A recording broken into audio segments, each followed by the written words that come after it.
I stood frozen in the doorway, my hand still gripping the brass knob. The scene before me was impossible, yet undeniable. My husband Adam tangled in our neighbor Susan's arms, their lips locked in a passionate embrace. Adam? My voice cracked, barely above a whisper. They sprang apart, guilt etched across their faces. Adam's shirt was unbuttoned, Susan's hair disheveled. I felt sick. "Natalie," Adam stammered, his face flushed. It's not what it looks like." I let out a bitter laugh. "Really? Because it looks like you're kissing our neighbor in our living room." Suzanne at least had the decency to look ashamed. She grabbed her purse, muttering, "I should go," as she rushed past me. I didn't stop her. My eyes were fixed on Adam, the man I'd loved and trusted for 30 years. He stood there, fumbling with his shirt buttons, unable to meet my gaze. "How long?" I demanded, my voice steadier now, fueled by a rising anger. Adam sighed, running a hand through his graying hair. "Natalie, please. It was a mistake, a moment of weakness." "Don't lie to me," I snapped. "How long?" He hesitated, then mumbled, "A few months." The room spun. I gripped the doorframe to steady myself. "Months? While I've been at the hospital with Mom every day, you've been with her?" Adam took a step toward me, his hand outstretched. "Honey, I'm sorry. I never meant to hurt you. It just happened."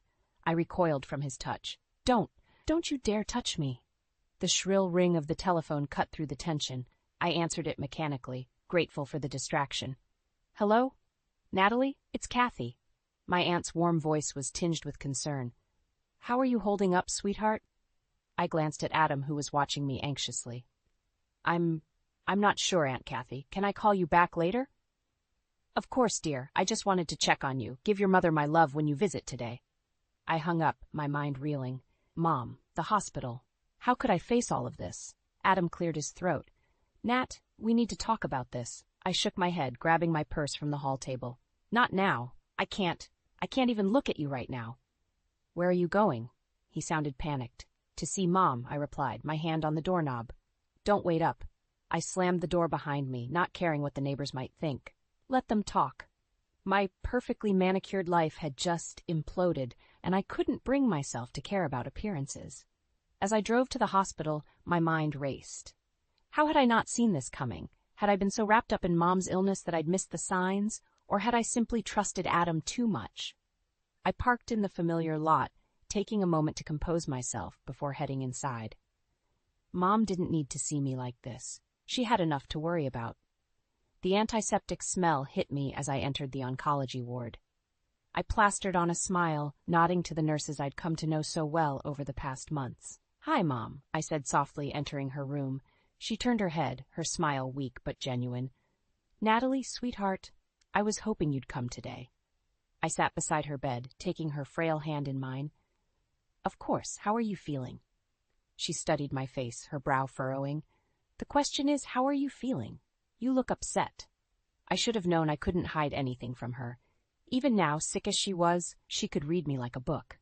"It's nothing, Mom," I lied. "Just a little tired." She squeezed my hand. "Natalie Elizabeth, don't you lie to your mother. What's wrong?"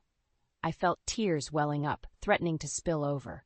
How could I tell her? How could I add to her burdens? But as I looked into her concerned eyes, I knew I couldn't keep this from her. She'd always been my rock, my confidant. Even now, she was trying to take care of me. "Oh, Mom," I whispered, my voice breaking.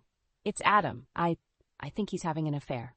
The hospital corridor seemed endless as I made my way to the cafeteria. My conversation with Mom had left me drained, but her words echoed in my mind. "Don't let this define you, Natalie. You're stronger than you know." I spotted Aunt Kathy at our usual table, her silver hair gleaming under the harsh fluorescent lights. She waved me over, concern etched on her face. "Oh, honey," she said, pulling me into a hug. "You look like you've been through the ringer." I sank into the chair opposite her, fighting back tears. "It's Adam," I confessed. "I caught him with Susan." Aunt Kathy's eyes widened. "Our neighbor Susan? That hussy." Despite everything, I couldn't help but chuckle at her indignation. "It gets worse," I continued. "It's been going on for months." She reached across the table, squeezing my hand. "I'm so sorry, Natalie. What are you going to do?" I shook my head, uncertainty washing over me. "I don't know. I can't even think straight with everything going on with Mom." "How is she doing?" Aunt Kathy asked softly. "Not good," I admitted. The doctors say it's just a matter of time now. We sat in silence for a moment, the weight of it all pressing down on us. Then Aunt Kathy straightened up, a determined look in her eye. "Well, we can't change what's happening with your mother," she said firmly, "but we can deal with that rat bastard you call a husband." I couldn't help but smile at her fiery spirit. "What do you suggest?" "First, we need to find out exactly what's been going on," she said, leaning in conspiratorially, "and I think I know just how to do it." Before she could elaborate, my phone buzzed. It was a text from Adam.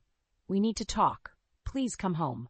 I showed Aunt Kathy the message, my stomach churning. "Go," she urged. "But remember, you hold the cards now. Don't let him off easy." With a deep breath, I headed home, steeling myself for the confrontation ahead. As I pulled into our driveway, I noticed Susan's curtains twitching. Let her watch, I thought bitterly. Adam was waiting in the living room, pacing nervously. He looked up as I entered, his face a mask of remorse. "Natalie, I'm so sorry," he began. "I never meant for this to happen. It was a mistake, a terrible mistake." I held up a hand, silencing him. "Save it, Adam. I don't want to hear your excuses."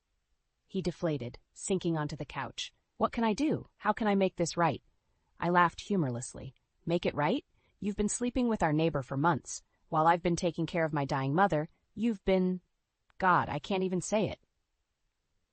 "I know," he said, his voice barely above a whisper. "I'm a bastard, but I love you, Natalie. We can get through this." As I opened my mouth to respond, my phone rang. It was the hospital. "Mrs. Henderson, it's about your mother. You need to come quickly." The world seemed to tilt on its axis. I grabbed my purse, heading for the door. "Natalie?" Adam called after me. "What's wrong?" "It's Mom," I said, my voice hollow. "I have to go." He stood, reaching for his keys. "I'll drive you." I hesitated for a moment, torn between my anger and my need for support. Finally, I nodded. The drive to the hospital was tense, filled with unspoken words and simmering emotions. As we rushed through the corridors, I pushed aside thoughts of Adam's betrayal. Mom needed me now. We found Aunt Kathy outside Mom's room, her eyes red-rimmed. "Oh, Natalie," she said, pulling me close. "The doctor says it won't be long now." I entered the room, Adam trailing behind. Mom lay still, her breathing labored. I took her hand, fighting back tears. "I'm here, Mom," I whispered. "I'm right here." Her eyes fluttered open, focusing on me with effort. "Natalie," she breathed, "my brave girl." I felt Adam's hand on my shoulder, a gesture of comfort I both craved and resented. Mom's gaze shifted to him, a frown creasing her brow. "Adam," she said, her voice surprisingly strong, "you take care of my daughter, you hear me? No more foolishness." Adam and I exchanged shocked glances. How did she know? Before we could respond, Mom's eyes closed, her breathing becoming more erratic. The monitor beside her bed began to beep urgently. As nurses rushed in, I felt my world crumbling around me. In that moment, caught between my dying mother and my unfaithful husband, I realized nothing would ever be the same again. The days following Mom's funeral passed in a blur. I moved through our house like a ghost, barely speaking to Adam. He tried to reach out, but I couldn't bring myself to discuss our problems. Not yet. One afternoon, I was sorting through Mom's belongings when the doorbell rang. I opened it to find Elaine, Adam's mother, standing there with a sympathetic smile that didn't quite reach her eyes. "Natalie, dear," she cooed, pulling me into an unwanted hug. "I'm so sorry for your loss." I stiffened, but forced myself to be polite. "Thank you, Elaine. Please come in." As we settled in the living room, Elaine's gaze darted around, assessing. "How are you holding up?" she asked, her voice dripping with false concern. "As well as can be expected," I replied curtly. She nodded, then leaned forward. "Listen, dear, I hate to bring this up at such a difficult time, but I was wondering if Adam mentioned anything about helping me with a little financial matter?" I blinked, caught off guard. "Financial matter? Oh, it's nothing really," she said, waving a manicured hand. "Just a small loan. Adam usually handles these things for me." Before I could respond, Adam walked in. His eyes widened at the sight of his mother. "Mom, what are you doing here?" Elaine turned to him, her smile widening.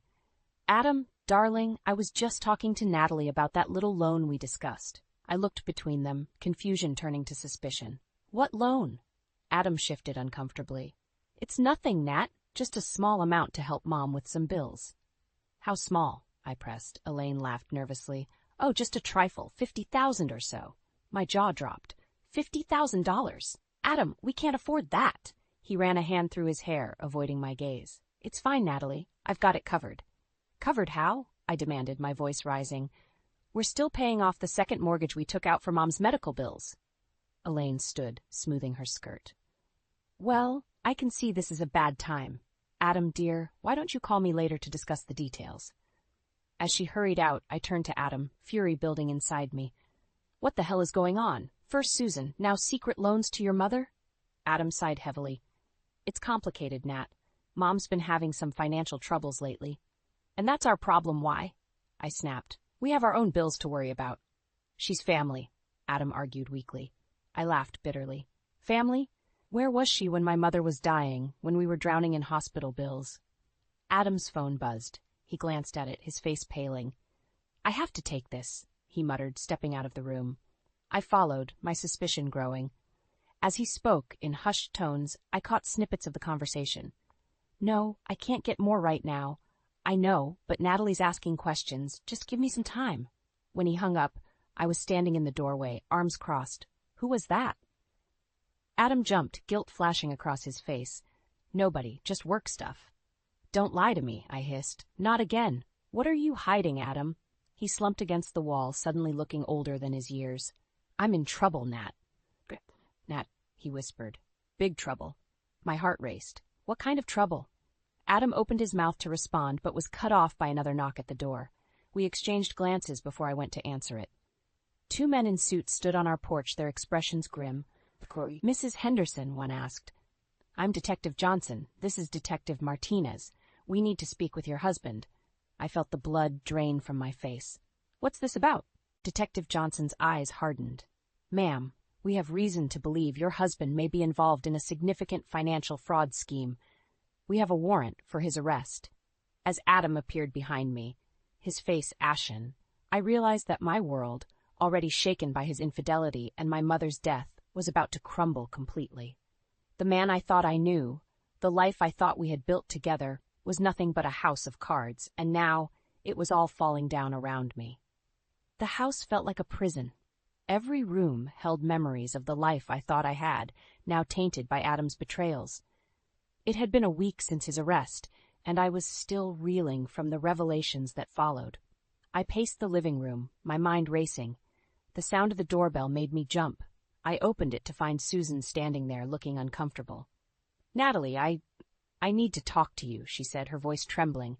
I almost slammed the door in her face, but curiosity got the better of me. Make it quick, I snapped, stepping aside to let her in. Suzanne perched on the edge of the sofa, wringing her hands. I'm so sorry about everything. I never meant for it to go this far. This far? I laughed bitterly. You mean sleeping with my husband wasn't the end goal? She flinched. No, it's complicated. Adam, he was using me. I froze. What do you mean? Susan took a deep breath. He needed information about my work at the bank. Said it was for a big investment opportunity. I thought he loved me. My head spun. You gave him confidential information? She nodded, tears streaming down her face. I didn't know he was using it for fraud. I swear, Natalie, I had no idea. As Susan sobbed, my phone rang. It was Elaine. I answered, my patience wearing thin. Natalie, dear, Elaine's saccharine voice grated on my nerves. I hope you've reconsidered that loan. With Adam's situation, I'm sure you could use the money back. I gritted my teeth. What are you talking about, Elaine? What money? There was a pause. The money Adam's been sending me, of course, for my new condo. My blood ran cold. How much exactly has Adam been sending you? Oh, about $500,000 over the past year, Elaine said casually. But don't worry. I'm sure once this misunderstanding with the police is cleared up, he'll be able to send the rest. I ended the call, my hands shaking. $500,000. Our life savings, gone. Suzanne was staring at me, her eyes wide. Natalie, I'm so sorry. I never meant. Get out, I hissed. Get out of my house and stay away from my family. As soon as she left, I called Aunt Kathy. I need your help, I said, my voice breaking. Everything's falling apart. An hour later, Aunt Kathy arrived, armed with a bottle of wine and a determined expression. As I poured out the whole sordid story, she listened intently, her face growing grimmer by the minute. Oh, honey, she sighed when I finished. What a mess, but we'll figure this out together. I took a shaky breath. I don't even know where to start. The house is mortgaged to the hilt, our savings are gone, and now there's this fraud investigation. Aunt Kathy's eyes narrowed. First things first, we need to protect you and your assets. Tomorrow, we're going to see my lawyer friend, Sarah. She specializes in cases like this. I nodded, feeling a glimmer of hope for the first time in days.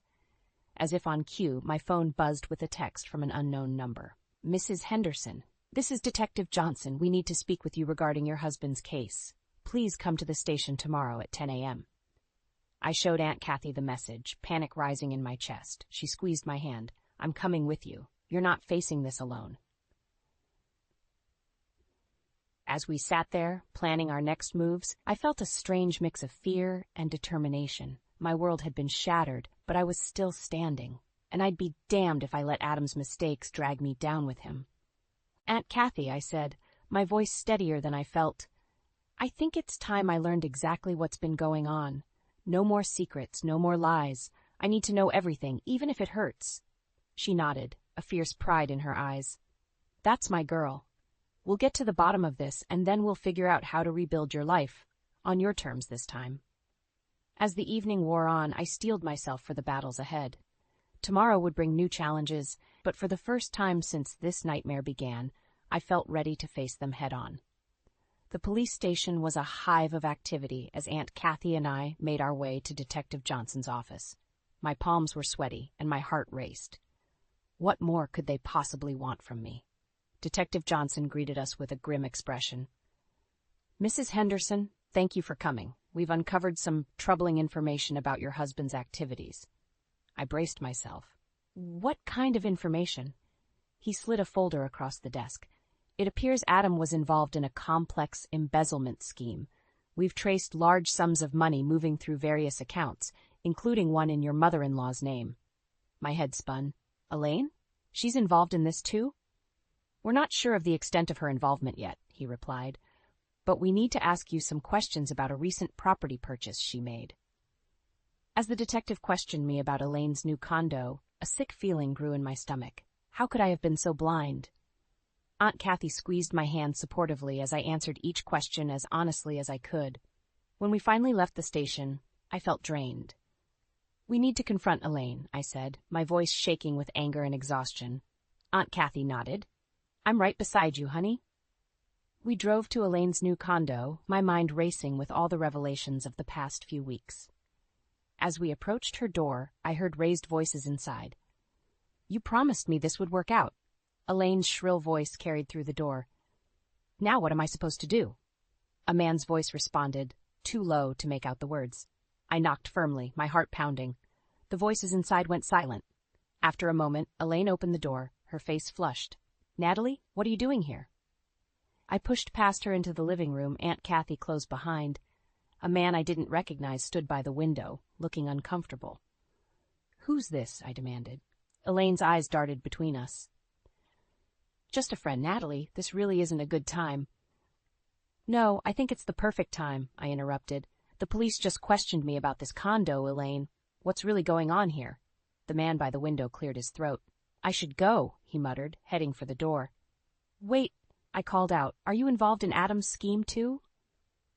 He froze, then slowly turned back. Look, lady, I don't know anything about any scheme. I'm just the real estate agent who sold this place to Mrs. Henderson. Elaine's face had gone pale. Natalie, please let me explain.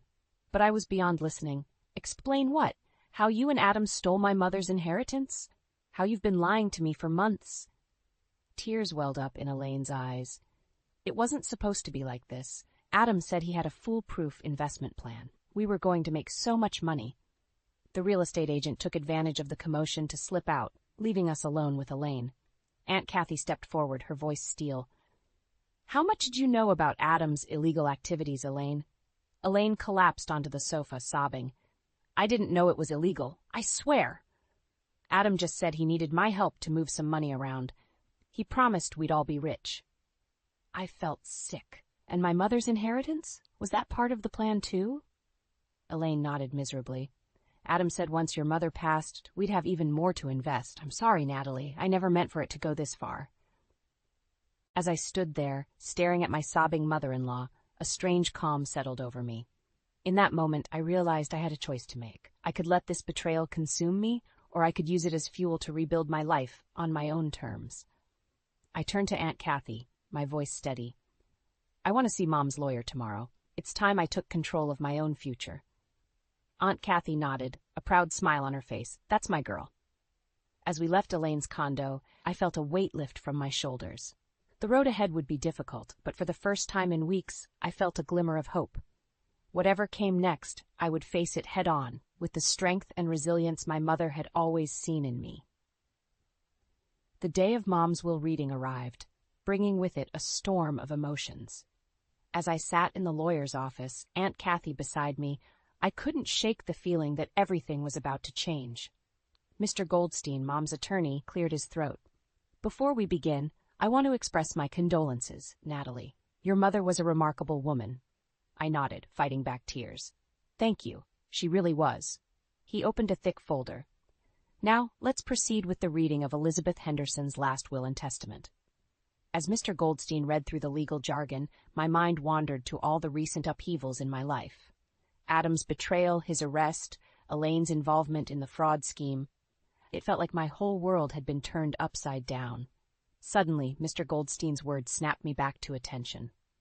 And to my daughter, Natalie, I leave the sum of $2 million, with the hope that she will use it to build a life filled with purpose and joy. $2 million. The amount stunned me. I knew Mom had some savings, but I never imagined it was this much. Before I could fully process this information, the office door burst open. Elaine stormed in, her face flushed with anger. I'm sorry I'm late, she announced, taking a seat. Traffic was terrible. Did I miss anything important?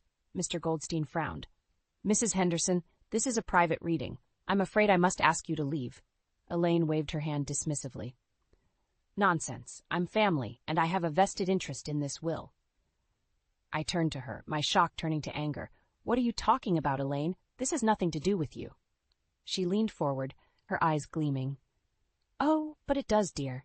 You see, Adam and I had an arrangement. That inheritance was meant to cover the loans he gave me for my condo. It's only fair, after all. The room fell silent. I could feel Aunt Kathy tensing beside me, ready to pounce. Elaine, I said, my voice surprisingly calm, I don't know what Adam promised you, but my mother's money is not yours to claim. She laughed, a harsh, bitter sound. Don't be naive, Natalie. You owe me, after everything Adam and I have done for you. Done for me? I interrupted, my voice rising. You mean lying to me? Stealing from me? Betraying my trust? Elaine's face hardened. Now listen here, you ungrateful little... That's enough. Mr. Goldstein's voice cut through the tension. Mrs. Henderson, if you don't leave immediately, I'll be forced to call security. Elaine stood, smoothing her skirt. Fine, but this isn't over, Natalie. You'll hear from my lawyers. As she stormed out, I felt a strange mix of anger and relief wash over me. I turned to Mr. Goldstein. I'm so sorry about that. Please continue. He nodded, looking shaken. Right. Well, as I was saying, your mother left you $2 million. However, there's a condition attached to the inheritance. My heart sank. What kind of condition? Mr. Goldstein adjusted his glasses. The money is to be held in trust for 1 year. During that time, you're to volunteer at least 20 hours a week at a charitable organization of your choosing. Only after completing this requirement will the funds be released to you. I sat back, stunned. It was so like Mom to do something like this, to push me towards finding a purpose beyond my comfortable life. Aunt Kathy squeezed my hand. Your mother always knew what was best for you, Natalie. This is her final gift, a chance to rediscover yourself. As we left the office, my mind was reeling. $2 million, a year of volunteer work, Elaine's threats, it was overwhelming. But as we stepped out into the sunlight, I felt a strange sense of clarity. I knew what I had to do. Aunt Kathy, I said, my voice steady, I've made a decision. I'm going to renounce the inheritance. Her eyes widened. Natalie? Are you sure? That's a lot of money to give up, I nodded, feeling more certain with each passing moment. I'm sure. Mom wanted me to find purpose, and I will. But I want to do it on my own terms, not because of some condition in her will. As the words left my mouth, I felt a weight lift from my shoulders. For the first time in months, I felt truly in control of my life. Whatever challenges lay ahead, I was ready to face them head on. The morning after my decision to renounce the inheritance, I woke to a barrage of missed calls and angry text messages from Elaine. I knew I had to face her, but I needed to speak with Aunt Kathy first. I found her in her small apartment, surrounded by stacks of papers and folders. Her eyes lit up when she saw me. "Natalie, I've been thinking about your decision. Are you absolutely sure about this?" I nodded, feeling more certain than ever. "I am, Aunt Kathy, but I have an idea. I want you to take the inheritance." Her jaw dropped. "Me? But Natalie, that's your mother's money. It's meant for you." "Mom wanted me to find purpose," I explained, "and I will. But you've always dreamed of starting that charity organization. With this money, you can make it happen." Tears welled up in Aunt Kathy's eyes. "Oh, Natalie, I don't know what to say." Before she could respond further, my phone rang. It was Elaine. I took a deep breath and answered. "Natalie?" Elaine's voice was cold. "We need to talk. Now." 20 minutes later, I was standing in Elaine's living room, facing not only her but Adam as well. He'd been released on bail, looking haggard and defeated. "Sit down," Elaine commanded. I remained standing. "I'll get right to the point," she continued. "Your little stunt with the inheritance ends now. You're going to call that lawyer and tell him you've changed your mind." I felt a surge of anger. "That's not happening, Elaine. The money is going to Aunt Kathy, and that's final." Adam stepped forward, his eyes pleading. "Natalie, please, we need that money. My legal fees, the restitution, we'll lose everything if you don't help us." I stared at him, disbelief turning to fury. "You want me to use my dead mother's money to bail you out of your fraud charges? Are you insane?" Elaine's face turned red. "Now you listen here, you ungrateful little—" "No, you listen," I interrupted, my voice rising. "I'm done with your manipulation and lies, both of you. That money was my mother's legacy, and I've chosen to honor it by giving it to someone who will use it for good." Adam reached for my hand. I jerked away. "Nat, please. I know I've made mistakes, but I love you. We can fix this together."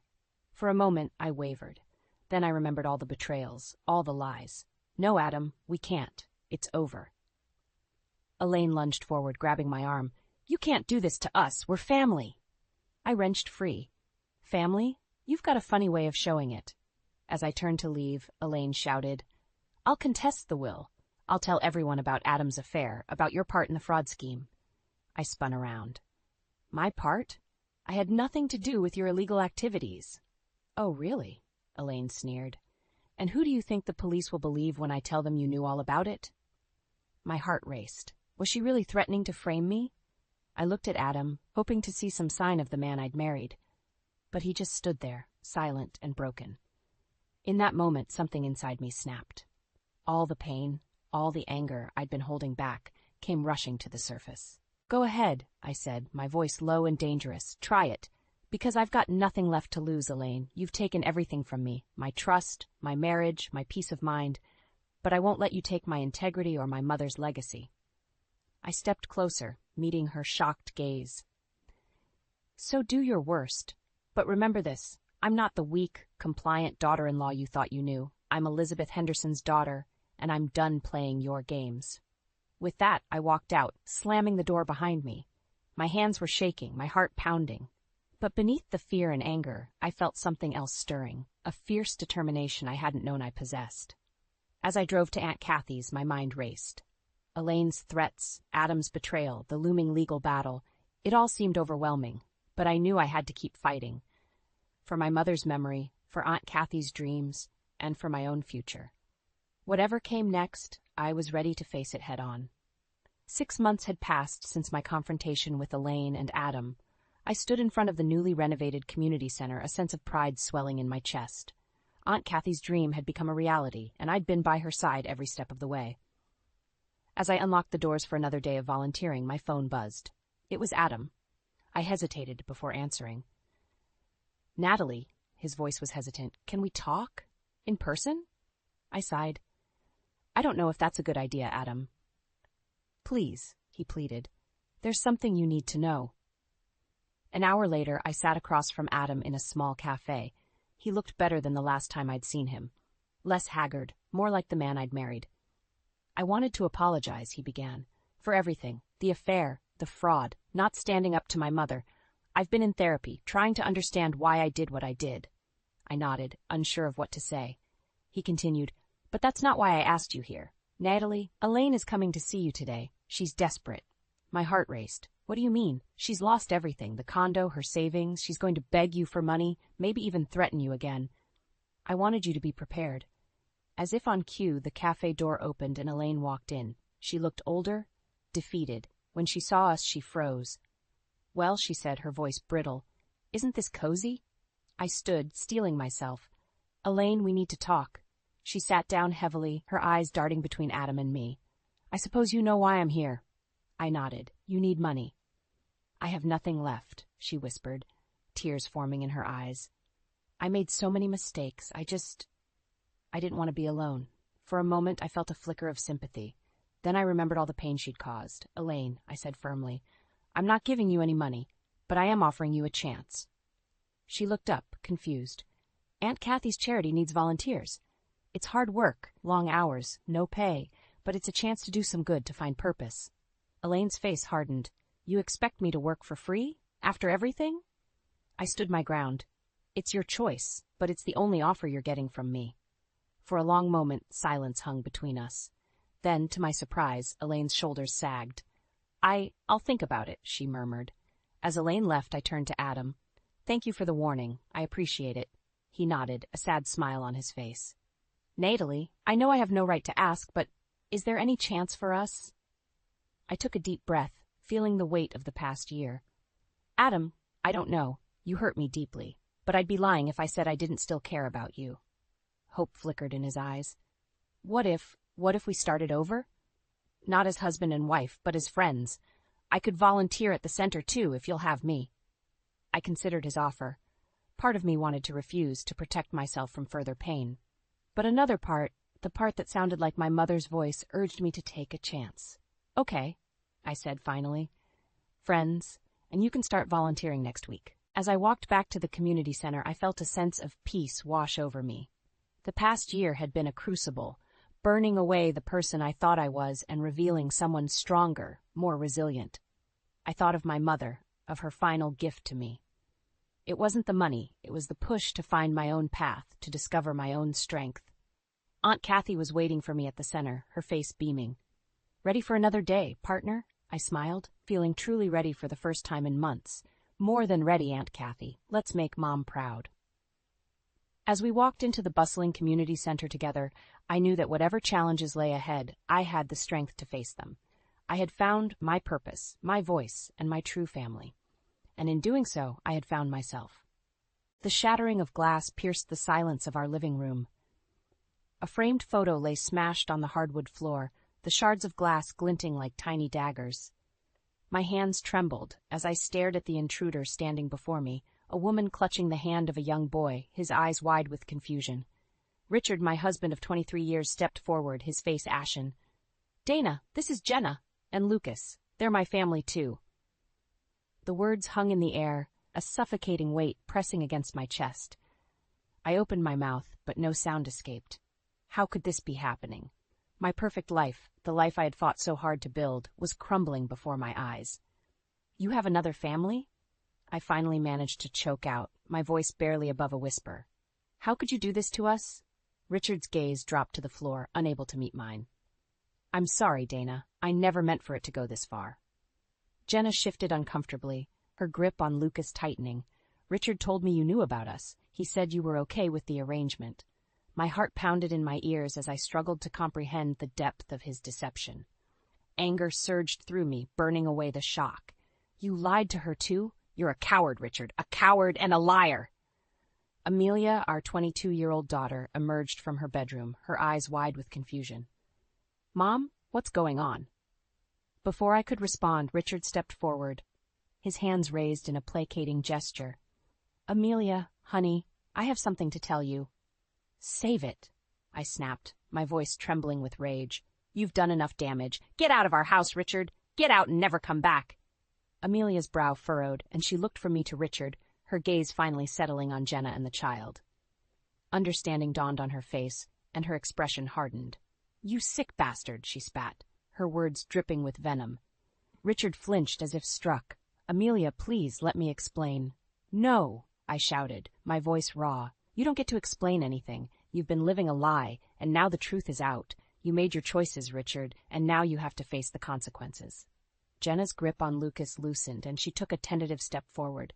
"Dana, I'm so sorry. I had no idea." I held up a hand, cutting her off. "Just go. Take your son and get out of my house. I don't want to see either of you ever again." Tears welled in Jenna's eyes, but she nodded, her shoulders slumping in defeat. She turned and fled, Lucas trailing behind her, casting one last bewildered glance over his shoulder. Richard stood motionless, his face a mask of anguish. "Dana, please, we can work through this. I love you." I shook my head, my heart shattering with each word. "No, Richard. You lost the right to love me the moment you betrayed our family. Our marriage is over." As the weight of my words settled over us, a heavy silence descended. In that moment, I knew that nothing would ever be the same again. The life I had known, the love I had cherished, was gone, shattered like the broken frame on the floor. The weeks following Richard's departure were a blur. Amelia and I existed in a state of numb disbelief, the weight of his betrayal suffocating us with each passing day. We tried to resume our normal routines, but the empty spaces he left behind served as constant reminders of the life we had lost. One evening, as I sat at the kitchen table, staring vacantly at a stack of unpaid bills, Amelia emerged from her room, her eyes red-rimmed and puffy. "Mom, we need to talk," she said, her voice quivering with barely contained anger. I looked up, my heart sinking at the expression on her face. "What is it, honey?" Amelia tossed a thick manila envelope onto the table, scattering the bills. "I found this in Dad's office. It's everything. Bank statements, credit card receipts, proof of his double life." I reached for the envelope with trembling hands, dread coiling in my stomach. As I rifled through the contents, a sickening realization dawned on me. Richard hadn't just been unfaithful. He had been embezzling from his company, siphoning funds to support his secret family. "That bastard," Amelia spat, her fists clenched at her sides. "He's been lying to us for years, Mom. He's been stealing, cheating, and God knows what else." I felt bile rise in my throat as the full extent of Richard's deception became clear. "How could he do this to us?" I whispered, my voice barely audible. Amelia's expression hardened, her eyes blazing with determination. "He's going to pay for this, Mom. We're going to make sure he pays." I stared at her, uncertainty gnawing at me. "What are you saying, Amelia?" She leaned forward, her gaze unwavering. "I'm saying we expose him for the lying, thieving scumbag he is. We take all this evidence to his company, to the police. We burn his life to the ground, just like he did to ours." A part of me recoiled at the thought of such vengeance, but another, darker part couldn't deny the appeal of seeing Richard suffer the consequences of his actions. "What about Jenna and the kid?" I asked, my voice trembling. "They're caught up in this, too." Amelia's expression softened, just for a moment. "We'll reach out to Jenna. Maybe she'll see reason and help us take him down." I nodded slowly, my mind whirling with 1,000 different thoughts and emotions. "Okay," I said finally, my resolve hardening. "We'll do it. We'll make him pay for what he's done." Amelia's grim smile sent a shiver down my spine. "Good. It's time we showed that lying piece of garbage what happens when you mess with the Whitaker women." As she turned and stalked back to her room, I couldn't help but wonder if we were embarking on a path we might one day regret. But in that moment, all I could feel was a burning desire for retribution. A need to see Richard suffer as we had suffered, to make him pay for the lies that had shattered our lives. In the days that followed, I found myself standing at a crossroads, torn between the desire for vengeance and the fear of diving headlong into a path of destruction. As I pored over the evidence Amelia had uncovered, the weight of Richard's betrayal threatened to crush me. Amelia, however, remained resolute, her determination unwavering. "We can't let him get away with this, Mom," she insisted, her voice laced with urgency. "He needs to face the consequences of his actions." I nodded numbly, my mind a whirlwind of conflicting thoughts and emotions. A part of me longed to see Richard suffer, to watch as his carefully constructed facade crumbled around him. But another part, the part that still clung to the remnants of the love I once felt, recoiled at the thought of such vindictiveness. "What if we go too far?" I asked, my voice barely above a whisper. "What if we become the monsters we're trying to destroy?" Amelia's expression softened, and she reached across the table to grip my hand. "Mom, We're not the ones who created this mess. We're just fighting to reclaim what's ours, our dignity, our self-respect. Richard is the one who chose to lie and cheat. He's the monster here." Her words resonated deep within me, igniting a spark of determination that had been flickering dangerously close to extinguishment. She was right. Richard had brought this upon himself, and it was time he faced the music. "You're right," I said, squeezing her hand. "We can't let him get away with this. We need to take him down, once and for all." Amelia's eyes gleamed with a mixture of relief and anticipation. "Good, then let's get to work." Over the next few days, we pored over the evidence, meticulously piecing together a timeline of Richard's deceit. Bank statements, credit card receipts, and damning emails painted a picture of a man consumed by greed and selfishness, willing to sacrifice everything, including his family, for his own desires. As we worked, I could feel the anger simmering within me, a slow burn that threatened to consume me if left unchecked. Each new revelation, each fresh betrayal, stoked the flames of my fury until I could barely contain the rage that coursed through my veins. Finally, we had everything we needed: a damning dossier of Richard's misdeeds, a veritable mountain of evidence that would bury him beneath the weight of his own lies. "It's time," Amelia said, her voice steely with determination. "Time to make that bastard pay." I nodded, my jaw clenched tight. Yes, it's time to end this, once and for all. As we stood there, united in our quest for retribution, I knew there was no turning back. Richard had made his choices, and now he would face the consequences, no matter how steep the price. With our dossier of evidence against Richard firmly in hand, Amelia and I knew it was time to take action. We couldn't move forward alone, not if we wanted to ensure Richard faced the full weight of his crimes. "We need help," Amelia said grimly, her fingers drumming against the tabletop. "Legal help." I nodded, my stomach churning with a mixture of apprehension and anticipation. "You're right. We'll need an attorney, someone who can navigate the legal system and make sure Richard can't wriggle his way out of this."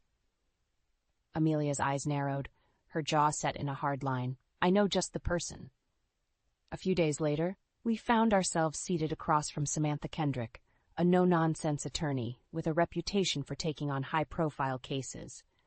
As we laid out the evidence before her, her expression remained inscrutable, betraying none of the shock or disgust we had expected. "This is quite a dossier," she said at last, her voice calm and measured. "If even half of these allegations are true, your husband is in deep trouble." Amelia leaned forward, her eyes blazing with intensity. "Every single word is true, Miss Kendrick. That lying, cheating scumbag has been deceiving us for years, stealing from his company to fund his double life." Samantha held up a hand, silencing Amelia's outburst. "I believe you, Miss Whitaker. But belief alone won't be enough to convict your husband. We'll need concrete evidence, a paper trail that leaves no doubt as to his guilt." I nodded, my heart pounding in my chest. "We understand. What do you need from us?" Over the next few weeks, Samantha guided us through the process of collecting additional evidence, ensuring that every I was dotted and every T was crossed. Her meticulous attention to detail was both reassuring and unsettling, a constant reminder of the gravity of the situation we found ourselves in. As our case against Richard grew stronger, Amelia and I faced another hurdle: the question of what to do about Jenna and her son, Lucas. They were collateral damage in Richard's web of lies, innocent victims caught up in his selfish scheme. "We should reach out to her," Amelia said one evening, her voice laced with a surprising note of compassion. "She might be willing to help us, especially if it means protecting Lucas." I hesitated, unsure of how to proceed. What if she's loyal to Richard? What if she refuses to cooperate? Amelia's expression hardened. "Then we'll have to find another way. But we owe it to ourselves and to her to at least try." In the end, Jenna proved to be an unexpected ally, her anger and hurt at Richard's deception eclipsing any lingering loyalty she might have felt. She provided us with a wealth of information, corroborating our evidence and filling in the gaps in Richard's carefully constructed lies. As the final pieces fell into place, a sense of grim determination settled over us. We had done everything in our power to ensure that Richard would face the consequences of his actions, no matter how painful or devastating they might be. "It's time," Samantha said, her voice quiet but resolute. "Time to bring him down." Amelia and I exchanged a glance, a silent understanding passing between us. There was no turning back now. The wheels of justice had been set in motion, and Richard's world was about to come crashing down around him. As the days ticked by, a sense of foreboding settled over our household. Despite our meticulous preparations, a nagging doubt lingered in the back of my mind. What if Richard somehow managed to evade justice? What if, after everything we'd been through, he still found a way to escape the consequences of his actions? Amelia, ever the voice of reason, brushed aside my concerns with a wave of her hand. "He's not getting away this time, Mom. We've got him dead to rights." Still, I couldn't shake the feeling that something wasn't quite right. It was as if a storm was brewing on the horizon, and we were caught in its inexorable path. My fears were confirmed one evening when Samantha called, her usually unflappable demeanor replaced by a sense of urgency. "We may have a problem," she said without preamble. "I've received word that your husband is planning to flee the country." The news hit me like a punch to the gut, stealing the breath from my lungs. "What? When? How?" Samantha's voice was grim. "From what my sources tell me, he's been liquidating assets and making arrangements to leave the country within the next few days. He's taking Jenna and the boy with him." Anger surged through me, hot and pulsing. The coward was running, trying to escape the consequences of his actions just as we were closing in. "That lying, spineless bastard," Amelia snarled, her hands clenched into white-knuckled fists. "He's not getting away that easily." I drew in a shaky breath, forcing myself to remain calm.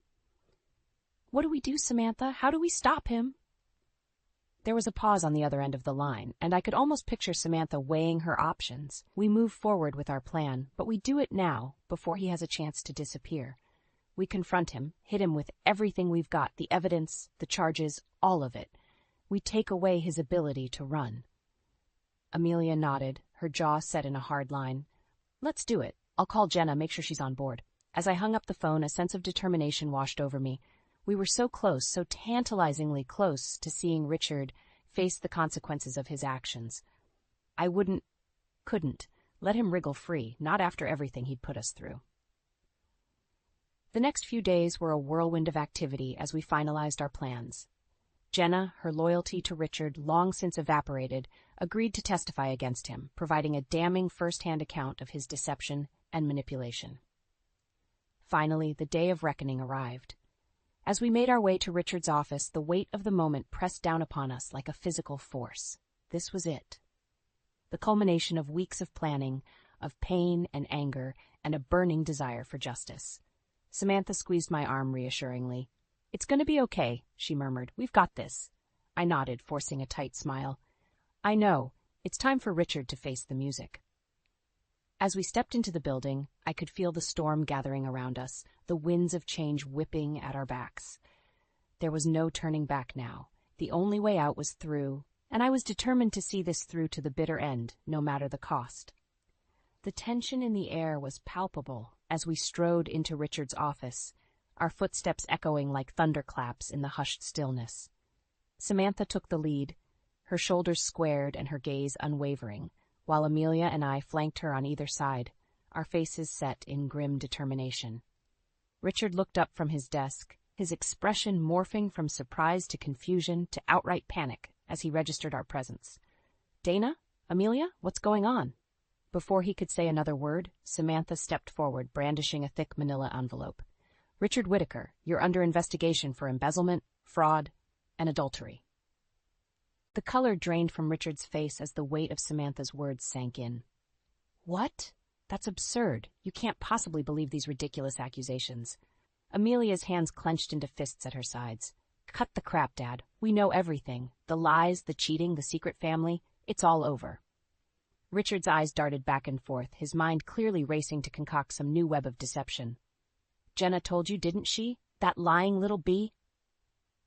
"Don't you dare!" I cut him off, my voice trembling with barely contained fury. "Don't you dare try to pin this on Jenna or anyone else.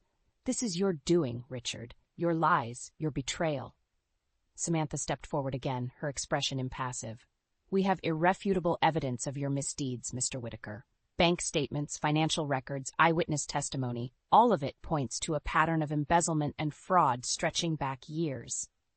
Richard's face contorted in a snarl of rage. "You think you can take me down with some flimsy evidence and trumped-up charges? I'll bury you all in lawsuits, you hear me? This isn't over, not by a long shot." Amelia's laughter was cold and derisive. "Keep telling yourself that, Dad. Your days of lying and cheating are over. You're finished." As if on cue, the door to Richard's office burst open, and a trio of stern-faced security guards entered, flanked by 2 police officers. "Richard Whittaker, you're under arrest for embezzlement and fraud. You have the right to remain silent." The world seemed to slow as the officers approached, their movements deliberate and inexorable. Richard's mask of bravado crumbled, his eyes widening in panic as the gravity of the situation finally sank in. "No, wait, you don't understand," he sputtered, his hands raised in a futile gesture of surrender.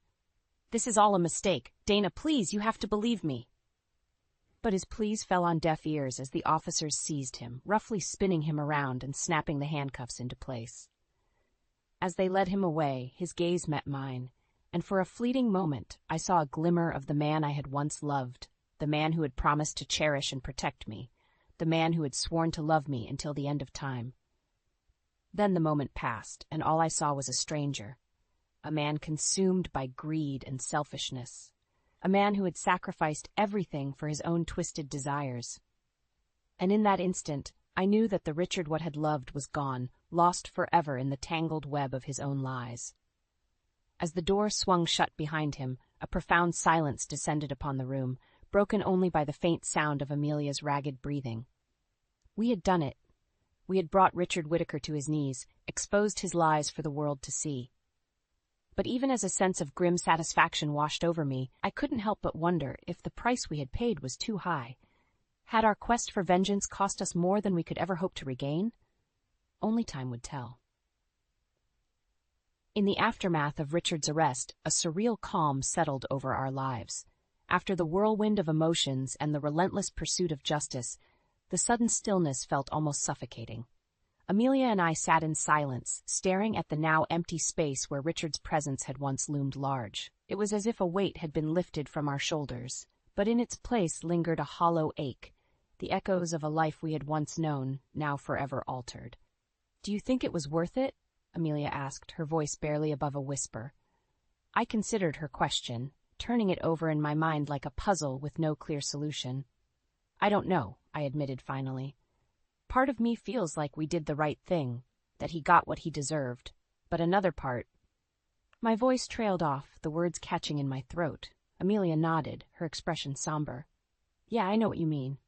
In the days that followed, we learned the full extent of Richard's betrayal.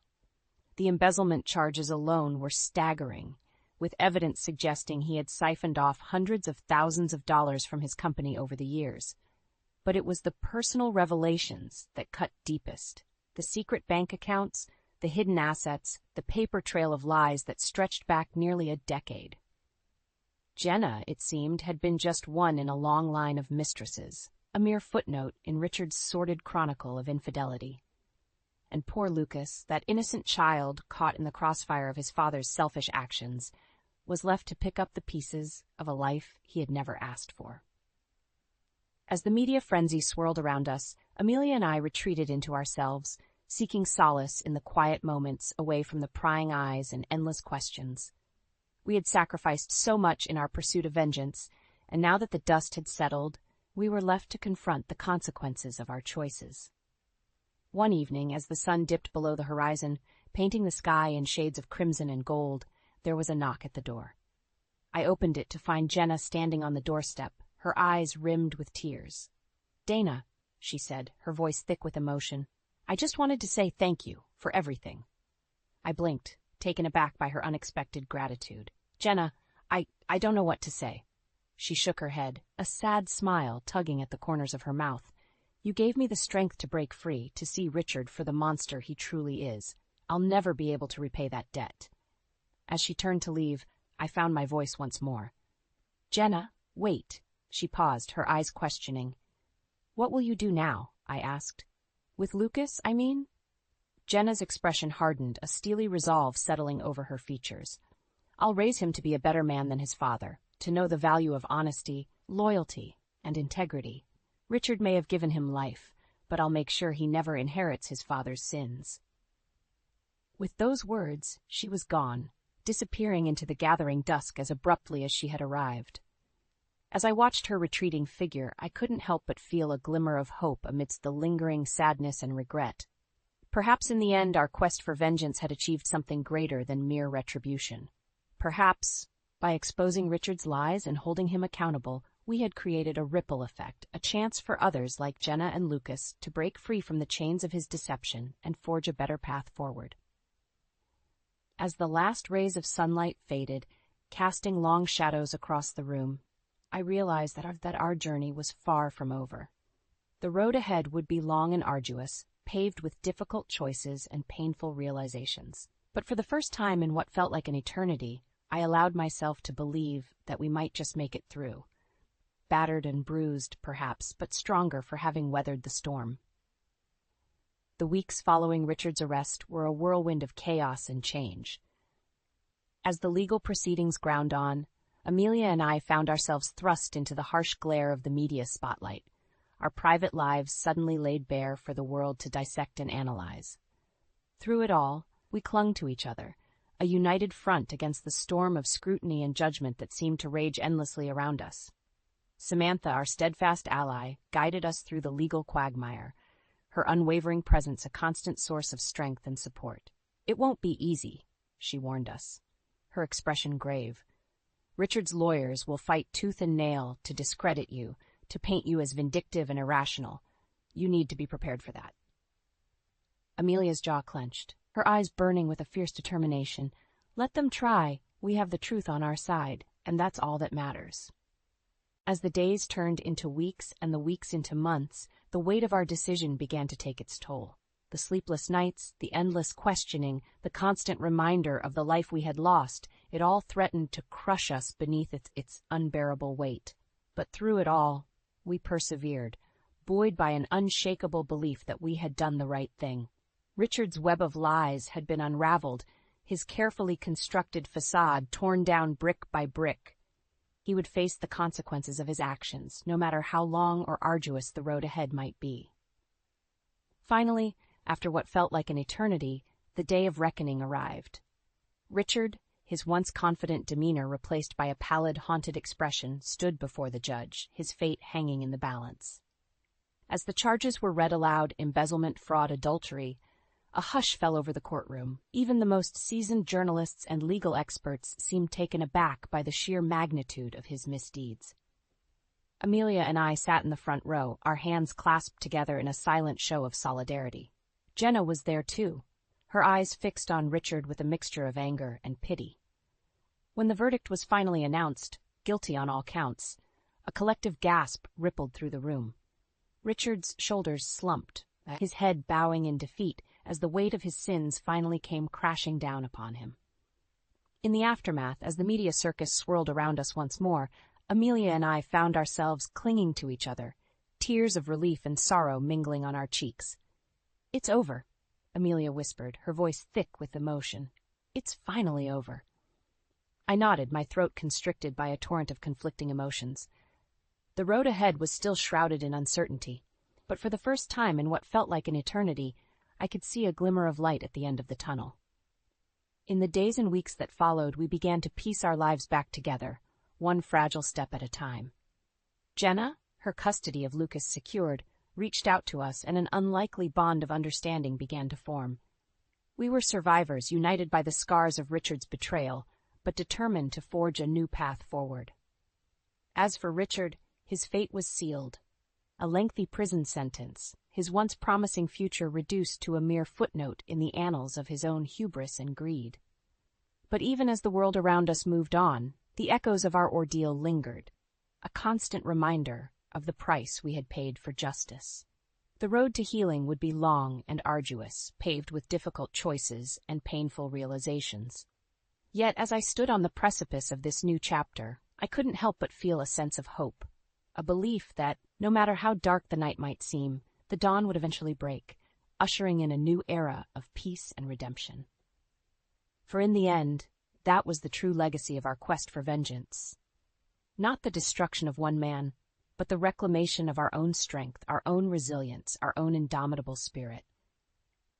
And as the first rays of sunlight peeked over the horizon, casting a warm glow across the room, I knew that no matter what challenges lay ahead, we would face them together, united in our determination to forge a brighter future, one built on the ashes of the past, but rising ever higher toward the promise of a new dawn.